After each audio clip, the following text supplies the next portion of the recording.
우리 뒤를 돌아다보시면서 보고 싶었습니다. 한번 인사하십시다. 굉장히 보고 싶었습니다. 아무래도 이번 주에 전주에 조금 코로나가 더 기승을 부리니까 오늘은 스스로 알아서 자가격리를 하신 분들이 조금 더 늘었습니다. 잘하는 일이라고 생각합니다. 어려울 때는 또 어려운 때대로 자기의 삶의 자리를 잘 지키고 또 견뎌내는 것이 중요하다고 생각이 듭니다. 이번 주간에 묵상한 인물 가운데 아마샤라는 왕이 있었습니다. 근데 이분이요, 참 초창기에 믿음으로 잘 살았습니다. 나라가 견고해지고 이렇게 왕위가 든든해지자 이 아마샤가 첫 번째 한 일이 아버지 요아스를 죽인 자들을 죽였다. 그런데 그 아버지 요아스를 죽인 자들을 죽일 때 신명기 24장 16절에 있는 말씀대로 아비는 그 자식들을 인하여 죽임을 당치 않을 것이요 자식들은 그 아비를 인하여 죽임을 당치 않을 것이라. 각 사람은 자기 죄의 죽임을 당할 것이라 하는 말씀을 쫓아서 아버지를 죽인 당사자들만 죽였다는 겁니다. 잘한 거죠. 시물살을 시키는 경우도 많은데요.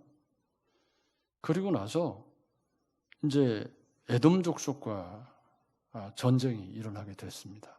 그래서 에돔 족속하고 이제 전쟁을 하는데 조금 남유다 그 군사력이 좀 약하다고 판단을 해서 은 100달란트를 들여가지고 북이스라엘의 용병들을 샀습니다.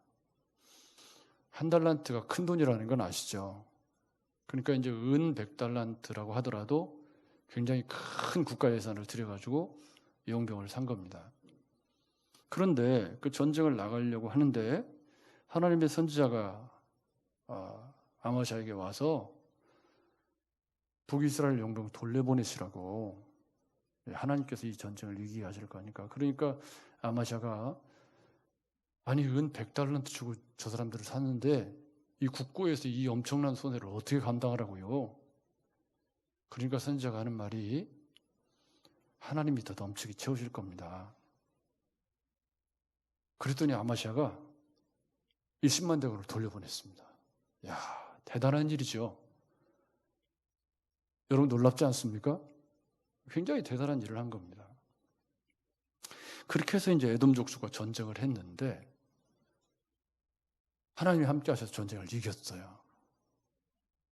그런데 문제는 항상 언제 생기냐면 어려울 때 생기는 게 아니라 잘 나갈 때 생기잖아요. 이 사람이 전쟁을 마치고 돌아오는데 여러분 그 사사기에 보면은 블레셋하고 우리 그 이스라엘 백성들하고 전쟁이 일어났는데 그 블레셋 군대에게 우리가 법궤를 이렇게 들고 나가서 전쟁을 하다가 전쟁에 져서 법궤를 빼앗긴 이야기가 나옵니다. 여러분 기억나시죠? 그때 그 법궤를 블레셋 사람들이 어디다 갖다 놓냐면 그 다곤 신상이 있는 신전에다 갖다 놓습니다. 여러분 아시죠? 그러니까 고대 근동에는 어떤 습관이 있었냐면, 어떤 신앙이 있었냐면 전쟁을 신들의 전쟁이라고 생각을 했어요. 그래서 우리 편이 이기면 누가 이긴 거죠? 우리 편 신이 이긴 거예요. 그래서 전리품으로 그 상대편 적국의 신상을 가져다가 자기 신상이 있는 곳에다 갖다 두었던 거죠. 그런 것처럼 이 아마샤도 에돔 족속의 신상을 그런 의도로 이제 가지고 온 겁니다. 근데 오다가 도저히 이게 상식으로 이해가 안 가요. 왜냐하면 하나님이 이기게 하셨고 선지자가 북이스라엘 돌려보내라고 해서 돌려보내고 가면서 조금 이렇게 뭡니까 노략질을 하고 막 3,000명이나 죽이고 못된 짓을 했지만은 어쨌든 하나님이 돌려보내셨고 그래서 이겼으면 여러분 같으면 어떻게 하시겠습니까? 여러분 같으면 하나님께 감사하고 하나님께 예물을 드리고 이길 수 없는 전쟁을 하나님이 이기게 하셨으니 감사 찬양합니다. 그럴 거 아닙니까? 그런데 아마샤가 돌아오다가 무슨 짓을 하냐면 그 가져온 에돔 신상을 신으로 삼고 거기다 경배를 하는 거예요.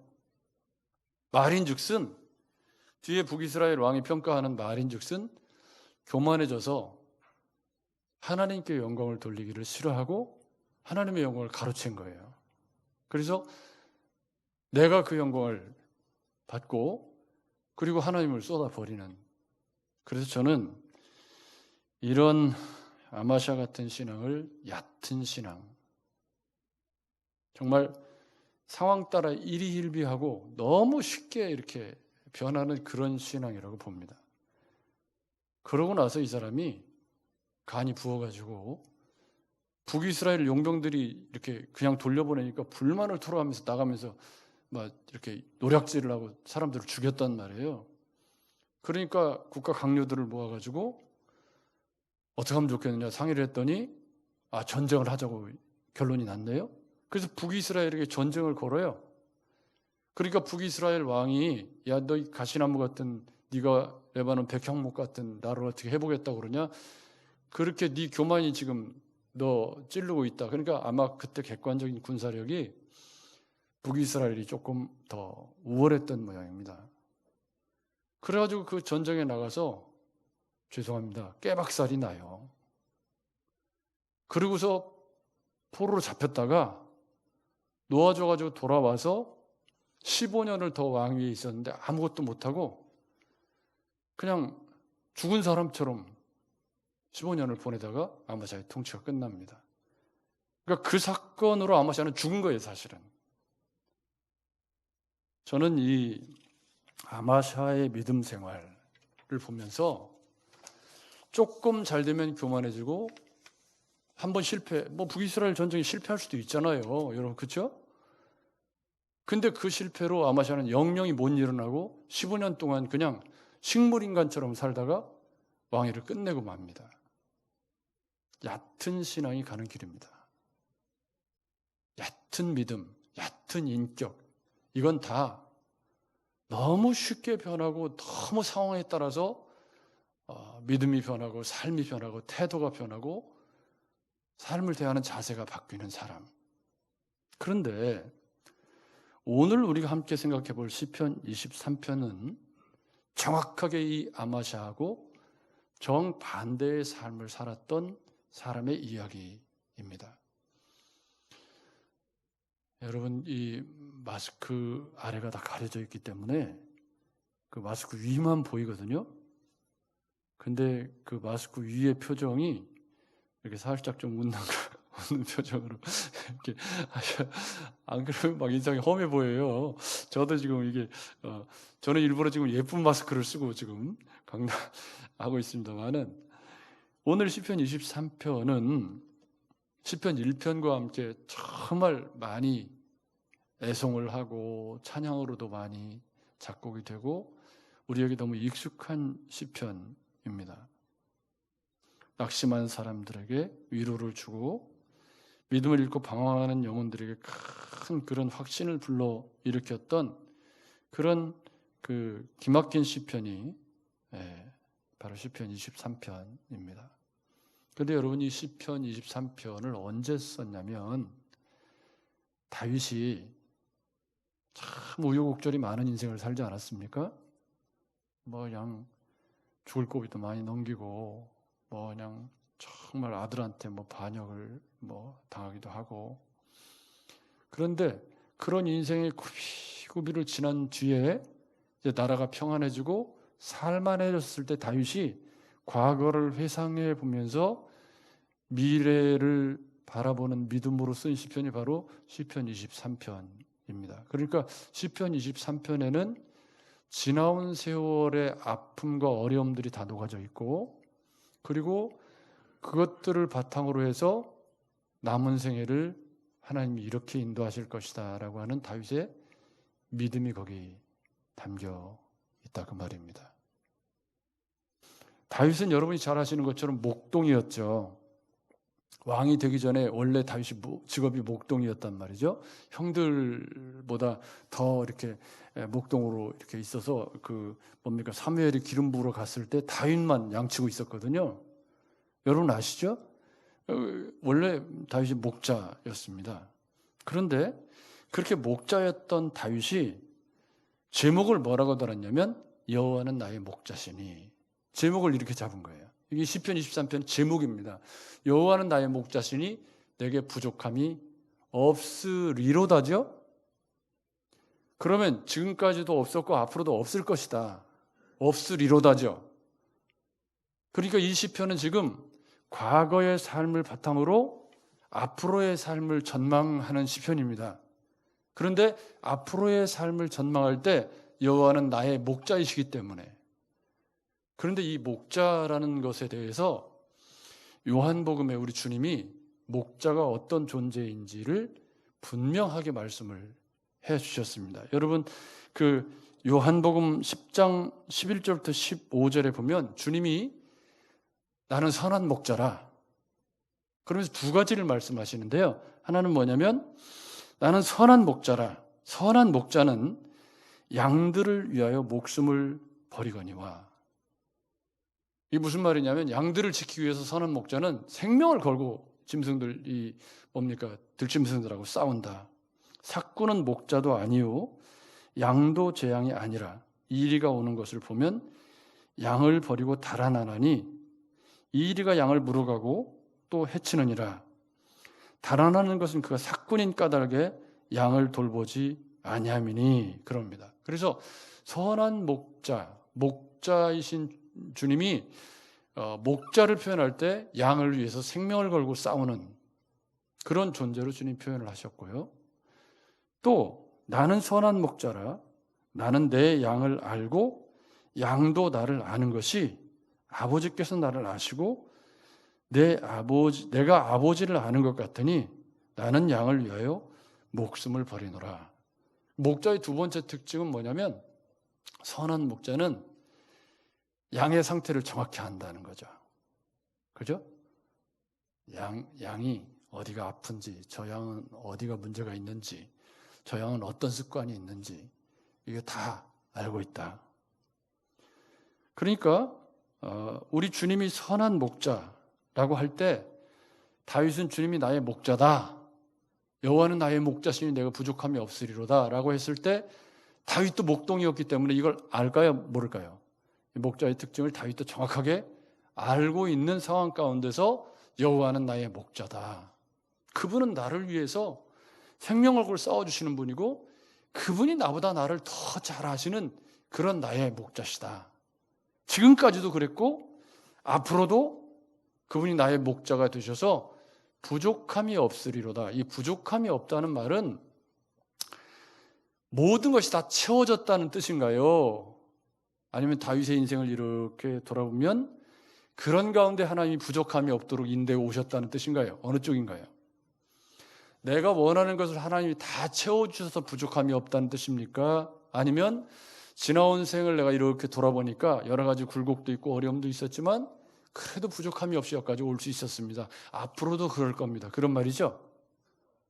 부족함이 없으리로다 그런 뜻이에요. 그러니까 여호와가 왜 그러냐면 과거의 나의 삶을 비추어 볼 때 여호와가 나의 목자가 되셨기 때문에 그럴 것이다. 아멘. 그게 1절입니다. 이게 제목입니다. 그런데 그 제목 뒤에 뭐라고 얘기를 하냐면 그 여호와는 나의 목자시니 내가 부족함이 없으리로다. 그 이유 첫 번째 2절에 뭐라고 말합니까? 그는 누구죠? 그는 여호와는 나의 목자예요. 그가 나를 푸른 풀밭에 누이시며 쉴 만한 물가로 뭐 하신다고요? 인도하신다. 이게 인도라는 말이 굉장히 중요합니다. 그러니까 여호와는 나의 목자시기 때문에 그분이 나를 인도해 가고 있어요. 아멘. 여호와는 나의 목자이시기 때문에 지금 저와 여러분들을 목자신 주님이 인도하고 계시는 거예요. 할렐루야. 목적지가 어디예요? 푸른 풀밭과 쉴만한 물가가 목적지예요. 그러니까 이 푸른 풀밭과 쉴만한 물가라는 말은 굉장히 잘 살펴보아야 할 중요한 의미가 있죠. 일단 그때 당시 팔레스틴 상황으로 보면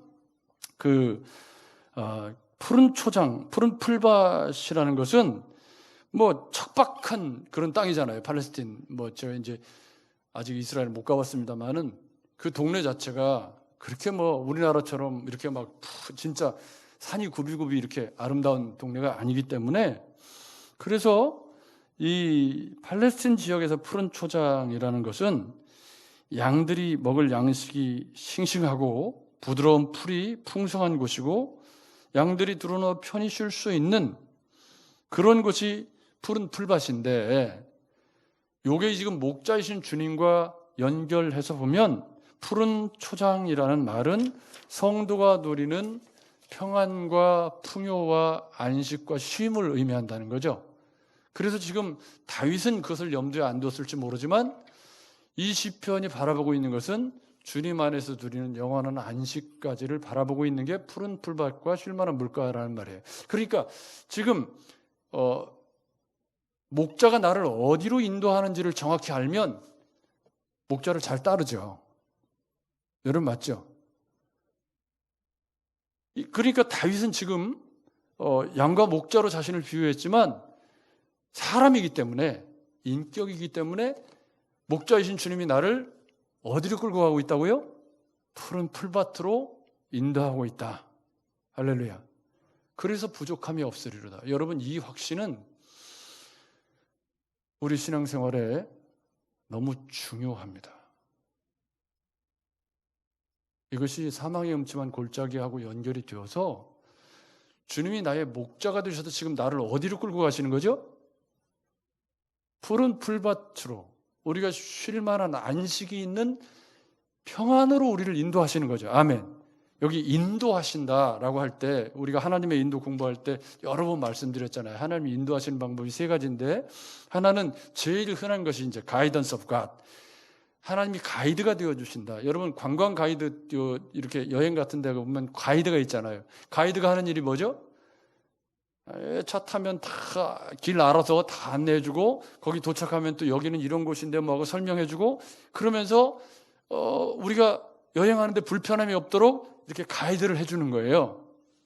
그러니까 하나님이 우리의 인도, 하나님이 우리를 인도하신다고 할 때 가이던스 오브 갓, 하나님 우리의 가이드가 되신다는 말은 진리의 말씀을 통해서 우리가 어떻게 살아야 되는지를 어떻게 해요? 조목조목 얘기를 해주시는 거예요. 할렐루야. 그러니까 목자이신 주님의 가이드를 받으려면 가이드북을 봐야 되는 거예요. 여러분 맞죠? 거기서 주님의 음성, 목자이신 주님의 음성을 거기서 듣는 거죠. 갑자기 뭐 자는데 갑자기 들려주시면 좋겠지만 그거는 이제 특별할 때밖에 안 쓰시는 방법이니까 일반적으로는 여기에 있단 말이에요. 인도를 하시는 거예요. 푸른 풀밭과 쉴만한 물가로 인도하시는데, 그 인도, 푸른 풀밭으로 인도하는 것이 우리를 이렇게 주님이 가이드해 가실 때 말씀을 통해서 가이드를 하시죠. 아멘. 그리고 또 이런 것도 있어요. 여기서 예를 들어서 제가 광주 우리 아들이 있는 호남대학교를 가는데 디렉트 지시를 해주는 거죠. 그러니까 설명을 어떻게 하는 거냐면 여기서 천변을 타고 박물관 앞으로 쭉 지나서 김제 쪽으로 가다 보면 남전주 IC가 있는데 남전주 IC를 통과해서 광주로 쭉 가다가 광산 쪽에 가면 우회도로, 나주로 가는 우회도로가 있어요. 그 우회도로를 타고 쭉 계속해서 우회전 2번 하고 직진해서 쭉 가면 호남대 나가는 길이 나옵니다. 이게 뭐죠? 지시해 주는 거예요. 지시. 그것도 뭘로 하죠? 말씀으로 하시죠. 그죠? 그러니까 하나님이 우리를 인도하신다고 할 때 하나님이 옆에서 가이드가 되시기도 하고 이렇게 지시해 주기도 하시고 동행하시기도 하고 그러는데, 그 어디로 그분이 우리를 인도하시는 거죠 지금? 여행하면 가이드가 우리를 인도할 때 어디로 인도하나요? 목적지가 있어요. 목적지가. 그 목적지가 어디예요? 쉴만한 물가와 푸른 풀밭. 쉴만한 물가라는 건 메뉴호트라는 이 쉴만한이라는 말은 잔잔한이라는 뜻이라고 그래요. 우리 이철규 장로님이 좋아하시는 그 쉴만한 물가. 이렇게 쉴만한 물가에서 이게 막 물결이 막 치면 찌가 흔들려가지고 잘 안 보이잖아요. 잔잔한 물가. 근데 그 쉴만한 물가는 팔레스틴 지역에 귀한 거죠. 그 양들이 거기서 막 물이 거세게 흐르거나 그러면 양들이 겁먹고 또 안 간다고 그래요. 그래서 쉴만한 물가는 물이 잔잔하고 양들이 물을 먹기에 좋은 그런 잔잔하게 물이 흐르는 막 이렇게 반영이 예쁘게 이렇게 떨어지고 정말 그 푸른 풀밭과 함께 어울려서 이렇게 사실은요 팔레스타인 지역의 연평균 강우량이 600mm밖에 안 된대요. 물이 굉장히 귀한 동네인 거죠. 그런 동네에 쉴만한 물가는 이렇게 사막의 오아시스와 같은. 그러니까 지금 이게 무슨 얘기냐면 쉴만한 물가와 푸른 풀밭은 둘 다 상징적으로 어디를 의미하죠? 수고하고 무거운 짐진 자들아 내가 너희를 쉬게 하리라. 성도가 누리는, 목자이신 주님 안에서 누리는 그 풍성함과 안식을 의미하는 게 뭐예요? 쉴만한 물가와 푸른 풀밭이라는 말이죠. 그러니까 주님이 이건 성도의 확신에서 이게 제목인데 1절, 2절이 제목 역할을 하고 있는 건데 목자이신 주님이 우리를 어디로 인도하느냐? 여러분 어디로 인도합니까? 영원한 안식으로 저 천국으로 성도가 쉼을 얻을 수 있는 평안한 삶으로 인도하시는 거죠. 여러분 부자 되는 길로 인도하는 거 아닙니다. 우리 주님이 세상 사람들이 다 좋아하는 부자 되는 길로 우리를 인도하시는 게 아니라 푸른 풀밭과 쉴만한 물가로 인도하시는데 이 푸른 풀밭과 쉴만한 물가는 양들이 가장 행복한 삶을 살 수 있는 바로 거기죠. 여러분 맞죠? 그렇다면 주님이 이 땅에서 목자가 되셔서 우리를 인도하실 때 우리를 푸른 풀밭과 쉴만한 물가로 인도하신다는 것은 이 땅에서 누릴 수 있는 평안과 천국의 모형을 맛보아 누리도록 인도하셨다가 장차 어디로? 영원한 천국으로 우리를 인도하셔서 영원한 안식 가운데 생명수 샘물이 끊이지 않는 쉴만한 물가가 아니라 생명수 샘물이 끊이지 않는 생명나무가 이렇게 길이 열려서 따먹을 수 있는 그곳으로 우리를 인도하시는 것이 목자이신 주님이 우리를 인도하시는 목적지입니다. 아멘. 이 목적지가 분명하면 흔들리지 않아요. 여러분 맞죠? 이 부분에 대한 주님이 나의 목자시고 그분이 나를 어디로 인도하고 있다라는 것에 대한 확신이 있으면 아마 저처럼 그렇게 행동하지 않죠. 이게 확신이 없는 사람이 흔들리는 거죠. 왔다 갔다 흔들리는 거예요. 그러면서 3절에 이렇게 이야기를 합니다. 3절 여러분 보십시오. 내 영혼을 소생시키시고 자기 이름을 위하여 의의 길로 뭐 하시는도다? 인도하시는도다. 여기도 또 인도가 나와. 목자는 우리를 인도하는 분이란 말이에요. 그런데 그 인도하는 중에 어떤 일이 일어나냐면 내 영혼이 소생되는 복을. 그러니까 목자이신 주님을 올바르게 만나면 우리 인생의 어려운 문제, 삶의 근심과 외모 콤플렉스와 뭐 온갖 이런 문제가 주님 안에서 소생, 회복과 치유하시는 역사가 일어난다. 할렐루야. 내 영혼을 소생시킨다라는 말은 주님의 목자이신 주님을 만나서 죄 가운데 죽어가는 우리의 영혼을 살려 새로운 생명을 불어넣고 회개하고 영적 치유함을 얻고 모자란 인격과 열등감과 우리 속에 있는 온갖 질병들, 이 마음속의 상처와 이런 것들을 우리 주님을 만나면 그 주님의 인도를 받으면 치유, 영혼이 소생함을 얻는. 할렐루야. 그래서 예수를 인격적으로 잘 만나면 우리의 허영이라는 질병, 교만이라는 질병, 열등감이라는 질병, 외모 콤플렉스 다 치유됩니다. 주님이 나를 사랑하신다는 확신이 우리 속에 있고 목자이신 주님의 사랑을 담뿍 받는 성도는요, 가진 것이 없어도 삶이 당당하고요, 영혼이 소성함을 입어서 얼굴에 윤기가 나고요. 아무도 아멘을 안 하시네. 예수를 인격적으로 잘 만나면 그래서 못생겨도 잘생겨지는 역사가, 뭐 저처럼 이렇게 문명의 혜택을 받아서 잘생겨지는 경우도 있고, 뭐 이것도 괜찮은 것 같아요. 뭐 이렇게 오랜만에 우리 신명 집사님 나오셨는데 뭐 그렇게 잘생겨지는 것도 있지만 예수 목자이신 주님이 우리를 어디로 인도하시냐면 우리의 영혼을 소생시키셔서, 할렐루야, 그게 주님을 만나서 우리가 받는 축복이란 말이죠. 우리의 영혼이 소성함을 입고 온갖 이 세상에서 비교의식과 열등감과 뭐 이런 것 때문에 막 병들고 찌들어 있는 우리의 영혼이 나를 사랑하시는, 나를 위해 생명을 바치시는 목자신 주님의 인도를 받게 되면 그런 것들로부터 영혼이 소생함을 입어서 회복이 되고 치유가 되고 어깨가 기가 살고 가진 것이 없어도 송명희 시인이 나 가진 재물 없으나 나 남이 가진 지식 없으나 나 남에게 있는 건강 있지 않으나 뭐라고요? 나 남이 없는 것 있으니. 그렇죠? 여러분 맞죠? 이게 영혼이 소성된 사람이 부르는 찬양이에요. 할렐루야. 그래서 목자이신 주님을 인격적으로 만나면 영혼이 소생되는 복을 누리. 그곳으로 주님이 우리를 인도하시는 거니까요. 할렐루야.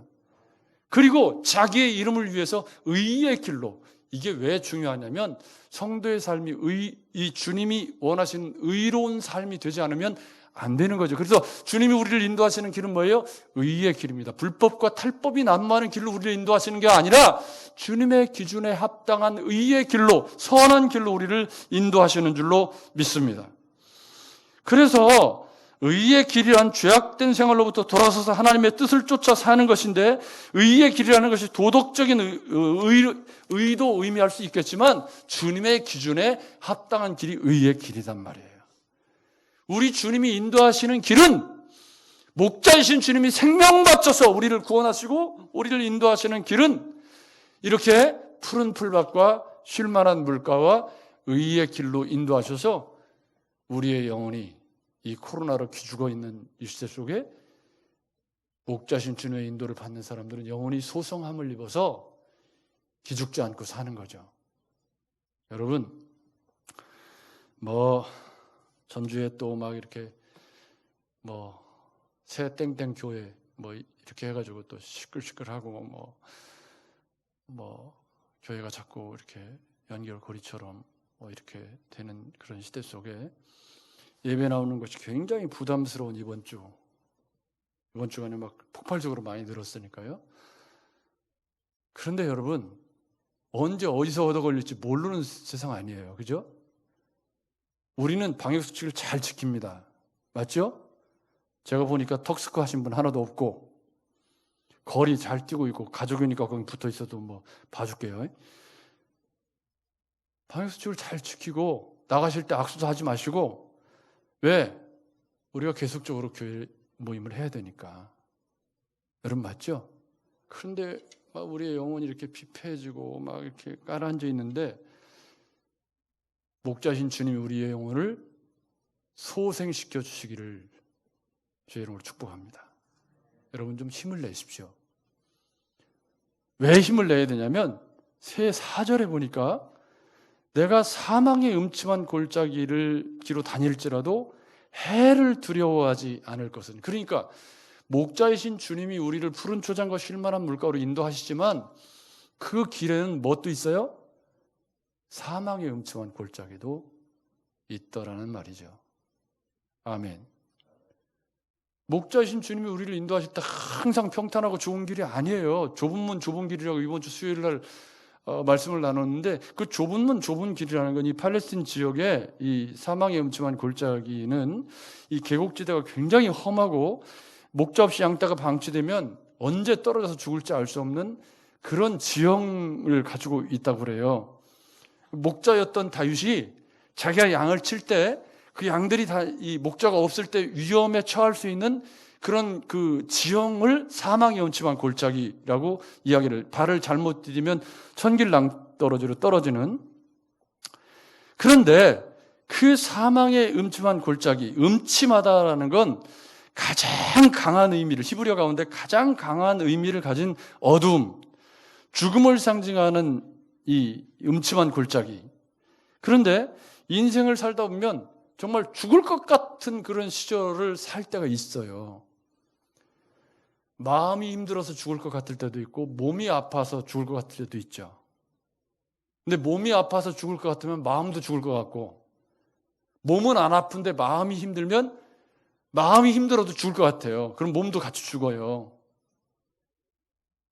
그런데 성경은 우리의 선한 목자이신 주님이 우리를 푸른 초장과 쉴만한 물가로 인도하시지만 그 푸른 초장과 쉴만한 물가로 가는 길에 뭐가 있어요? 반드시 사망의 음침한 골짜기를 만나기도 한다. 지금 우리가 코로나 시대에 그 사망의 음침한 골짜기를 지내고 있습니다. 그런데 그 사망의 음침한 골짜기를 지낼 때 가장 중요한 것은 주께서 나와 함께 하심이라. 할렐루야. 이 말을 임마누엘이라고 합니다. 그러니까 사망의 음침한 골짜기에서도 주님이 나와 함께 하신다. 여러분, 이 주제는 우리 예수님이 이 땅에 오셔서 그 이름을 뭐라 하리라? 임마누엘이라 하리라. 예수, 자기 백성을 죄에서 구원할 자라고 말씀하시고 그런 다음에 뭐라고? 임마누엘이라 하리라. 마태복음 28장에 주님 볼지어다 내가 세상 끝날까지 너희와 항상 뭐? 함께 있을 것이다. 그러니까 목자이신 주님이 사망의 음침한 골짜기를 지날 때도 다윗은 뭐라고 말해요? 내가 두려워하지 않는 이유는 주께서 나와 임마누엘 되시기 때문이다. 할렐루야. 이 확신이 사망의 음침한 골짜기를 잘 견딜 수 있게 해주는 겁니다. 저와 여러분들에게 코로나로 인해서 참 마음이 힘들고 또 이렇게 이번 주 같이 막 전라북도가 막 400명이 확 치솟아 버리니까 염려가 되고 또 그래서 스스로 자가격리하고 이렇게 뭐 그런 상황이 계속되는 상황 가운데 우리가 놓지 말아야 할 것은 사망의 음침한 골짜기라도 지날지라도 내가 해를 두려워하지 않는 이유는 거기도 주님이 나와 목자이신 주님이 나와 함께. 그러니까 여호와는 나의 목자신 내가 부족함이 없으리로다라는 신앙 고백 속에 뭐가 담겨 있어요? 사망의 음침한 골짜기를 지날 때에도 주님은 나와 함께 계신다. 할렐루야. 그런데 거기다가 목자이기 때문에 설명을 덧붙여놨어요. 뭐라고 설명을 덧붙여놨냐면 주의 지팡이와 막대기가 나를 안전하게 지켜주신다. 안위해 주신다. 이 지팡이와 막대기는 목자이기 때문에 쓸 수 있는 전문적인 표현이죠. 여러분 모세도 알고 여러분 우리가 알지만 목자들은 지팡이가 두 개라고 그래요. 하나는 양을 모으는 지팡이, 이게 이렇게 양을 이렇게 모으는 지팡이가 있고 하나는 짐승들이 공격해 올 때 그 짐승들과 싸우는 그런 막대기가 있다고 그래요. 이게 두 개를 갖고 다닌대요. 그러니까 양을 모는 지팡이를 막 몽둥이 이런 걸로 야구방망이 같은 걸로 몰지는 않잖아요. 그죠? 양한테 이리 가 할 때 여러분 양한테 이리 가는데 야구방망이로 패요? 그러진 않잖아요. 그럼 양을 몰 때는 어디죠? 갈대 같은 뭐 이런 걸로 톡톡톡 이렇게 할 거고 지금 이리가 공격해 와요. 이리가 공격해 와는데 어떻게 해요? 제가 가끔요 이렇게 사진을 찍으러 갔다가 산에 혼자 가는 경우가 있어요. 그러면 이제 멧돼지가 출몰한다는 얘기를 이렇게 듣곤 해요. 그러면 손에 스틱이라도 이렇게 하나 들려 있으면 좀 마음이 한 번도 만난 적은 없어요. 한 번도 만난 적은 없지만 마음이 그래도 이렇게 뭐라도 하나 이렇게 들고 있으면 조금 그러잖아요. 그러니까 이 지팡이와 막대기라는 것은 다윗이 목동이었기 때문에 쓸 수 있는 전문적인 표현이죠. 아주 구체적인 거예요.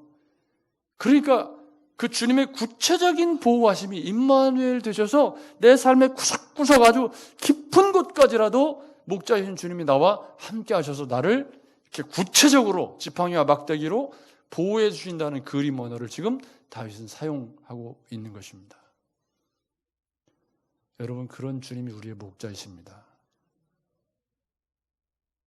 그런 주님이 지금 코로나 시대를 살고 있는 우리와 함께 하시는 임마누엘 되어주시는 주님이신 줄로 믿으시기 바랍니다. 영혼의 소성함을 입으시고 좀 힘을 내시기 바랍니다. 처진 어깨에 조금 뽕을 좀 집어넣고 그래도 주님이 나와 함께 하시는 나의 목자시다. 그래서 다윗이 바라보고 있는 거냐? 여러분 5절 말씀을 잘 보십시오. 5절. 자, 누가 상을 차려주시죠? 주께서는 1절에 여호와는 나의 목자시니 주께서 상을 차려주시는 거예요. 주께서 상을 차려주시는데 누구 앞에 상을 차려주시죠? 원수의 목전에 상을 차려주시는 거예요. 이게 뭐냐면 원수의 목전에서 베푼 상이라는 것은 전쟁에 패하여 포로되어 온 대적들 앞에서 전쟁의 승리를 위하여 베푸는 승전의 잔치와 같은 그런 성격을 원수의 목전에서 베풀어주는 상이에요. 근데 주께서 나를 높이셔서 원수의 목전에 상을 차려주신다는 말은 이 모든 어려움들을 지금 극복하고 다윗이 어려운 시절을 돌고 돌아서 지금 자기 인생을 돌아보면서 하는 말이에요. 내가 그렇게 어려운 사망의 음침한 골짜기를 지나고 구비구비를 돌아서 그때도 여호와는 나의 목자이셨고 그 어려운 시절을 믿음으로 잘 견뎠을 때 주님이 내 목전에 원수들 앞에서 상을 차려주셔서 나를 승리한 사람으로 승리자로 만들어주셨다. 할렐루야. 이게 5절이에요. 그러니까 이건 믿음으로 견딘 사람만 누리는 복이죠. 아마샤같이 사는 사람은 절대 누릴 수 없는 기쁨이에요. 원수의 목전에 상을 차려주시는 이 승리의 기쁨, 어려움을 이겼을 때 누리는 그런 만족감과 희열과 감격이라는 건 어려운 시절을 믿음으로 견딘 사람만 누리는 거지, 그렇지 않은 사람은 이 기쁨을 몰라요. 여러분, 그죠? 어려움을 견뎠을 때 주님이 나와 함께 하셔서 그걸 이기게 되었을 때 누리는 원수의 목전에 상을 차려주시는 그 승리의 기쁨과 감격. 이것은요, 이 주님이 원수의 목전에 상을 차려주시고 머리에 기름을 부으시고, 이 기름 붓는 건 여러분 향유를 붓는 마리아가 주님이 이렇게 오셨을 때 순전한 나드 이거 이렇게 부었을 때 그건 어떤 의미냐면 최고의 극상의 대접을 한다는 의미죠. 내 머리에 기름을 부어 주셨다라는 건 일단 승리하는 상을 차려주시는 승리의 잔치에서 머리에 기름을 부어 주셨다는 건 주님이 부어 주셨다는 거예요. 주님이. 그 말은 무슨 얘기죠? 존귀한 자로 여겨주셨다는 거기 때문에 이 기름 부음은 제사장과 왕에게 기름 부은 것도 상관이 있단 말이에요. 그래서 주께서 원수의 목전에서 나를 높여주셨다, 나를 귀히 여겨주셨다, 그런 의미가 돼요. 여러분 맞죠? 그러니까 다윗이 지금 자기의 지나온 삶을 믿음으로 잘 견뎌서 평안한 날이 찾아왔을 때, 내가 사망의 음침한 골짜기를 지날 때도 주님이 나와 함께 하셨구나. 할렐루야. 그래서 여호와는 나의 목자시니 앞으로 내 남은 생에도 부족함이 없으리로다. 누가 할 수 있다고요? 어려운 시절을 믿음으로 이긴 사람만 할 수 있는 노래예요, 이게. 여러분 맞죠? 그러니까 여러분, 이렇게 해도 지나가고 저렇게 해도 지나가는 거죠. 코로나도 지나갈 것이고 언젠가는 극복될 거예요. 그죠? 근데 막 하루하루 막 불안과 염려에 떨면서 막 기죽어가지고 이렇게 살아도 결국은 지나가야 돼요. 지나가야죠, 뭐. 그죠? 근데 믿음 가지고 방역수칙 잘 지키면서 또 건강하게 나름대로 할 수 있는 그런 주님의 목자이신 주님의 인도를 믿고 하루하루 믿음으로 이렇게 잘 견디면서 살아도 또 지나가는 거예요, 그게. 근데 어떻게 지나가느냐는 믿음의 분량의 차이가 있는 거죠.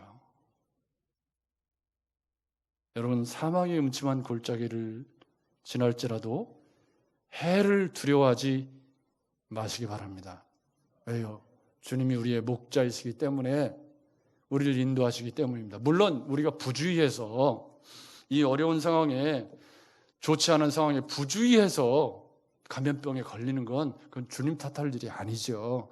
그렇지만 우리가 조심해서 최선을 다해서 각자 삶의 개인 방역을 잘하고 그렇게 살면서 막 두려워가지고 또 막 이렇게 기죽어 살고 그러지는 말자. 그래서 기름을 붓고 그렇게 해서 지금 이제 6절에 뭐라고 다윗이 고백하냐면, 기름을 내 머리에 부르셨으니 내 잔이 넘칩니다. 이것은 지금 이제 1절에 걸려있죠. 내게 부족함이 없으리로다. 그래서 이제 6절에 마지막 전망입니다. 여러분 같이 읽어보겠습니다. 시작. 내 평생에 선하심과 인자하심이 반드시 나를 따르리니 내가 여호와의 집에 영원히 살리로다. 아멘. 1절이 전망이고 6절이 전망이에요. 뭐라고? 앞으로도 내 평생의 여호와의 선하심. 그러니까 앞으로도 내 인생에 선한 목자이신 주님의 의로운 길, 항상 좋은 것으로 주시는 주님의 인도하심, 인자하심이 앞으로도 내 인생에 계속 있을 것이다. 할렐루야. 이건 믿음으로 살아왔기 때문에 할 수 있는 이야기. 내게 부족함이 없으리로다라는 1절 말씀과 내 평생의 선하심과 인자하심은 뭐죠? 주님의 언약적 사랑. 지금까지 나를 목자가 되셔서 생명 바쳐서 나를 사랑하셨던 그 주님의 인자하심, 그 인애, 그 주님의 사랑이 내 평생, 앞으로 남은 평생에도 항상 나와 함께 있을 것입니다. 그래서 결론이 뭐죠? 내 잔이 넘치나이다. 할렐루야. 저는 코로나 시대를 사는 우리가 이 어려움을 지난 다음에 이런 노래를 부를 수 있었으면 좋겠다. 지금은 우리가 사망의 음침한 골짜기를 지나는 것 같은 시기를 살고 있지만 잘 견디고 이겨서 일절이 지난 다음에, 어려움의 터널이 지난 다음에 그때도 주님은 나의 목자가 되셔서 사망의 음침한 골짜기를 지날 때에도 임마누엘이 나와 함께하여 주셨다. 할렐루야. 그리고 그 주님이 원수의 목전에 나를 상차려 주시고 내 머리에 기름 부어서 나를 존귀한 자로 만들어 주셨다. 그렇게 고백할 수 있는 날이 우리 사랑하는 성도들의 믿음 생활 가운데, 인생의 여정 가운데 있었으면 좋겠습니다. 여러분, 아마샤처럼 쉽게 좌절하고 쉽게 포기하고 쉽게 교만해지고 그런 얕은 신앙, 얕은 인격, 얕은 인생 살지 말고 다윗처럼 어려움의 터널을 쫙, 그 어려울 때 주님 붙잡고 그 순간순간마다 시편을 쏟아내면서 그렇게 이겨나가다가 여호와는 나의 목자시니 내게 부족함이 없으리로다. 내 평생에 지금까지 살아온 인생을 놓고 볼 때 내 평생에 앞으로도 주님의 선하심과 인자하심이 영원히 나와 함께 나를 따를 것이니 내가 여호와의 집에 영원히 거하겠습니다. 거할 것입니다. 이렇게 고백할 수 있는 그런 저와 여러분들이 되셨으면 좋겠습니다. 여러분, 코로나 시대에도 주님은 우리의 목자이십니다. 그분은 지금 우리와 함께 계십니다. 사망의 음침한 골짜기에도 임마누엘이 되어주시는 줄로 믿습니다. 잘 이기셔서 코로나가 끝나는 날 이 찬양을 우리가 힘있게 부를 수 있는 그런 저와 여러분들이 되시기를 주의 이름으로 축복합니다.